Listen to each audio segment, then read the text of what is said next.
মেয়েরাই নাকি সংসার ভাঙে, একদম ভুল ধারণা আমি মনে করি।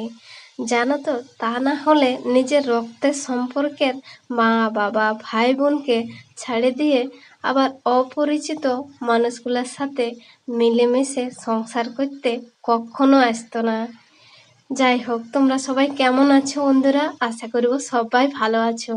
আমি পুরুলিয়া থেকে ভিডিও বানাই। আমার ভিডিও যদি তোমাদের একটুও ভালো লাগে, তবে আমার জন্য না গো, আমার বাচ্চাগুলোর মুখের দিকে তাকিয়ে সবাই একটু লাইক কমেন্ট করবে। কারণ আমি ভিডিও বানাই ওদের জন্যেই, ওদেরকে ভালো রাখবো, ভালো দুটো খাবার কিনে দেব, এই জন্যেই। আর এই দেখো, আজকে আমাদের রান্না হয়েছিল ডাল আর কুঁদরি ভাজা। আমার ভাগ্নি দুপুরবেলা খাবার খেতে আসে।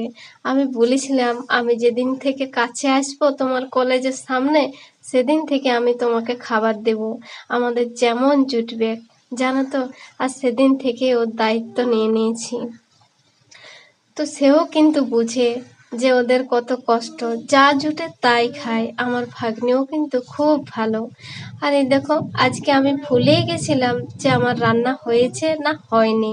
কুঁদরিটাও সিদ্ধ করা ছিল, আর এদিকে ডালটাও সিদ্ধ করা ছিল।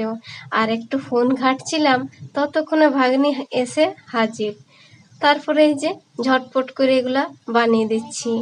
ডালটা রসুন লঙ্কা দিয়ে একটু ফোড়ন দিয়ে ছকে দিচ্ছি, আর কুঁদরিটা লঙ্কা ফোড়ন দিয়ে ভাজা করে দিচ্ছি। এটাই ছিল আমাদের দুপুরের খাবার।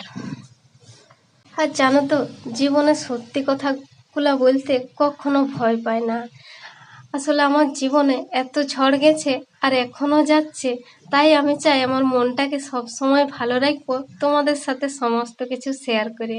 কারণ আমি সোশ্যাল মিডিয়ায় যেদিন থেকে কাজ করছি, সেদিন থেকে আমি বুঝেছি যে শেয়ার করতে হলে কোনো আত্মীয় স্বজন পাড়া প্রতিবেশীর সঙ্গে লয়। তুমি যে কাজ করছো এই সোশ্যাল মিডিয়ায়, সেখানে শেয়ার করো। সেখানে তোমার অনেক মানুষ, অনেক বন্ধুরা আছে, তারা তোমার দুঃখ কষ্টগুলো বুঝবে, আর তারাই তোমার পাশে থাকবে। তাই আমি আমার টুকটাক সমস্ত কিছু শেয়ার করি তোমাদের সাথে। তবে জানো তো, ঘরের মানুষ না থাকলেও পাশে নিজের যদি স্বামী থাকে, তাহলে আর অন্য কাউকে লাগে না। আমার পোড়া কপাল, আমি কাউকেই পাই না। আসলে আমি মেয়েটা এমন একটা মেয়ে, সত্যি কথা বলতে সব সময় ভালোবাসি। আর যখনই সত্যি কথা বলি, তখনই আমাকে সবাই অবহেলা করে, ঘৃণা করে। তবে যে যাই বলুক, আমি তো আমার মতো।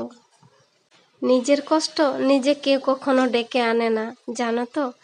এমনই হয়, পৃথিবীতে এসে নিয়ে অনেক কিছুই সহ্য করতে হয়। অনেক রকম মানুষের সাথে দেখা সাক্ষাৎ হবে,